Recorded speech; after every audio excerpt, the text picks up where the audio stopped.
ಮೆಣಸನ್ನು ಎಲ್ರಿಗೂ ನಮಸ್ಕಾರ. ಪುಷ್ಪ ಶೆಟ್ಟಿಸ್ ಕುಕಿಂಗ್ ಡೈರಿಗೆ ಸ್ವಾಗತ. ನಾನಿವತ್ತು ಬಿರು ಬಿಸಿಲಿಗೆ ತಂಪಾದ ಒಂದು ಬೆಳ್ಳುಳ್ಳಿಯಿಂದ ಒಂದು ತಂಬುಳಿಯನ್ನು ಮಾಡೋಣ ಅಂತಿದ್ದೀನಿ.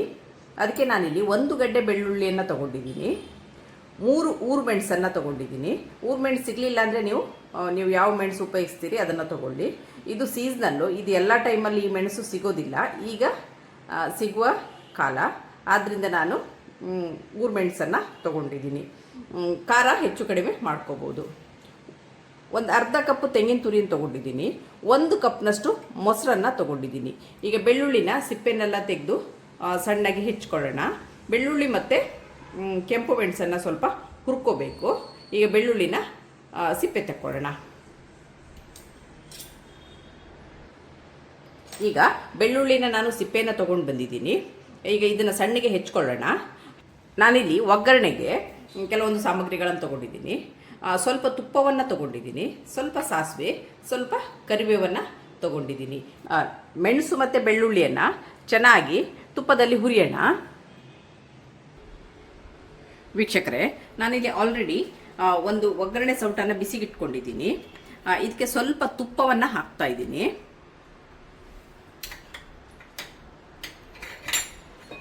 ನಂತರ 3 ಒಣಮೆಣಸನ್ನು ತೊಗೊಂಡಿದ್ದೀನಿ, ಅದನ್ನು ಹಾಕಿ ಚೆನ್ನಾಗಿ ಹುರ್ಕೊಳ್ತಾ ಇದ್ದೀನಿ.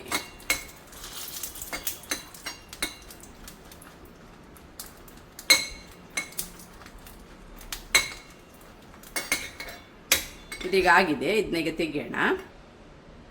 ಈಗ ಅದೇ ತುಪ್ಪಕ್ಕೆ ಬೆಳ್ಳುಳ್ಳಿನ ಏನು ಪೀಸ್ ಮಾಡಿ ಇಟ್ಕೊಂಡಿದ್ದೀನಿ ಅದನ್ನು ಸ್ವಲ್ಪ ಕೆಂಪು ಹುರಿಯೋದು ಬೇಡ, ಸ್ವಲ್ಪ ಕಂದು ಬಣ್ಣಕ್ಕೆ ತಿರುಗಿದ್ರೆ ಸಾಕು ಬೆಳ್ಳುಳ್ಳಿ.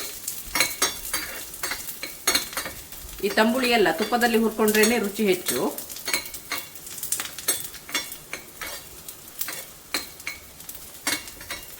ಈಗ ಇದು ಆಗಿದೆ. ಈಗ ಗ್ಯಾಸನ್ನು ಆಫ್ ಮಾಡೋಣ. ಮಿಕ್ಸರ್ನಲ್ಲಿ ಮಸಾಲೆನ ರೆಡಿ ಮಾಡ್ಕೊಳ್ಳೋಣ. ಈಗ ಹುರಿದಂಥ 3 ಮೆಣಸನ್ನು ಹಾಕ್ತಾ ಇದ್ದೀನಿ.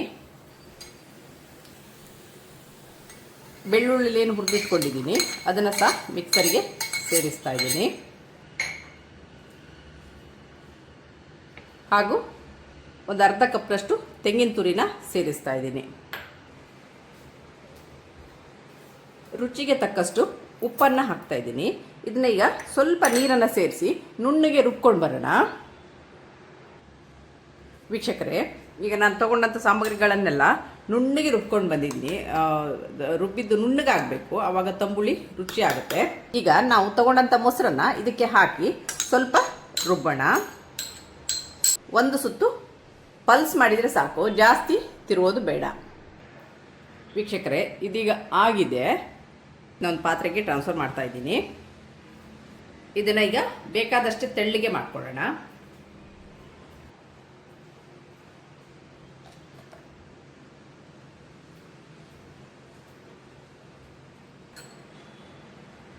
ವೀಕ್ಷಕರೇ, ರುಚಿಯಾದ ಬೆಳ್ಳುಳ್ಳಿ ತಂಬುಳಿ ಈಗ ನುಣ್ಣಗೆ ರುಬ್ಕೊಂಡು ಬಂದಿದ್ದೀನಿ. ಇದಕ್ಕೆ ಬೇಕಾದಷ್ಟೇ ನೀರನ್ನು ಹಾಕಿ ಈ ಥರ ತೆಳ್ಳಗೆ ಮಾಡಿದ್ದೀನಿ. ತುಂಬ ತೆಳ್ಳಗನೂ ಆಗಬಾರ್ದು, ತುಂಬ ದಪ್ಪಗೇನೂ ಇರಬಾರ್ದು. ಒಂದು ಹದವಾದ ಕನ್ಸಿಸ್ಟೆನ್ಸಿಯಲ್ಲಿ ಇದನ್ನು ಮಾಡ್ಕೋಬೇಕು. ಉಪ್ಪನ್ನೆಲ್ಲ ಒಮ್ಮೆ ನೋಡ್ಕೊಳ್ಳಿ. ಇದಕ್ಕೆ ಒಂದು ಒಗ್ಗರಣೆಯನ್ನು ಕೊಡೋಣ. ಈಗ ಒಗ್ಗರಣೆ ಸೌಟನ್ನು ನಾನು ಆಲ್ರೆಡಿ ಬಿಸಿಗಿಟ್ಟಿದ್ದೀನಿ. ಇದಕ್ಕೆ ಒಗ್ಗರಣೆಗೆ ಬೇಕಾಗುವಷ್ಟು ತುಪ್ಪವನ್ನು ಹಾಕೋಣ. ನಾನಿಲ್ಲಿ 1 ಟೀ ಸ್ಪೂನ್ ಆಗುವಷ್ಟು ತುಪ್ಪವನ್ನು ಸೇರಿಸಿದ್ದೀನಿ. ತುಪ್ಪ ಇದು ಬಿಸಿ ಆಗಲಿ. ತುಂಬ ಬಿಸಿಲಿರುವಾಗ ಈ ಥರ ತಂಪಾದ ತಂಬುಳಿಯನ್ನು ಮಾಡ್ಕೊಂಡು ತಿಂದರೆ ಆರೋಗ್ಯಕ್ಕೂ ಒಳ್ಳೆಯದು, ಮತ್ತು ತಿನ್ನಲು ತುಂಬ ರುಚಿನೂ ಆಗಿರುತ್ತೆ. ಇದೀಗ ತುಪ್ಪ ಬಿಸಿಯಾಗಿದೆ. ಇದಕ್ಕೆ ಸಾಸಿವೆಯನ್ನು ಸೇರಿಸ್ತಾ ಇದ್ದೀನಿ. ವೀಕ್ಷಕರೇ, ಈಗ ಸಾಸಿವೆ ಚಟಪಟ ಅಂತ ಇದೆ.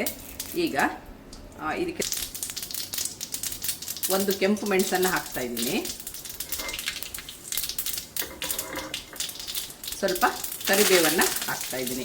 ಈಗ ಗ್ಯಾಸನ್ನು ಆಫ್ ಮಾಡಿ ತಂಬುಳಿಗೆ ಈ ಒಗ್ಗರಣೆಯನ್ನು ಹಾಕೋಣ.